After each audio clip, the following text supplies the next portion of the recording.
आखाती युद्धाच्या पार्श्वभूमीवर पेट्रोल संपणार असल्याची अफवा पसरल्यानं कोल्हापुरातील पेट्रोल पंप आणि एलपीजी पंपावर आजही नागरिकांनी गर्दी केली होती। काही ठिकाणचं पेट्रोल संपल्यानं पेट्रोल पंप काही काळ बंद ठेवण्यात आले होते। इराण आणि इस्रायल तसंच अमेरिका यांच्यात सुरू झालेल्या युद्धाच्या पार्श्वभूमीवर कोल्हापुरात घरगुती तसंच व्यावसायिक वापराच्या गॅसची टंचाई निर्माण झाली होती।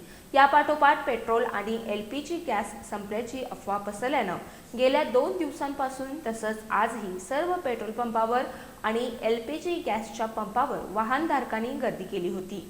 अचानक गर्दी वाढल्यानं अनेक ठिकाणच्या पेट्रोल पंपावरील पेट्रोल संपलं होतं। त्यामुळे या पेट्रोल पंपावर क्षमस्व पेट्रोल संपले आहे असे फलक लावण्यात आले होते। या पंपावरील पेट्रोल संपल्याचं दिसताच अनेक वाहनधारकांची पेट्रोल घेण्यासाठी धावपळ उडाली होती। दुपारनंतर काही ठिकाणच्या पेट्रोल पंपावर पुन्हा पेट्रोलची विक्री सुरू झाल्यानं या ठिकाणी नागरिकांची पुन्हा गर्दी झाली होती। जिल्हा प्रशासनानं पेट्रोल, एलपीजी गॅस अशी कुठलीही टंचाई नसल्याचं जाहीर करूनही नागरिकांमध्ये अजूनही संभ्रमावस्था निर्माण झाल्याचं दिसून येतंय।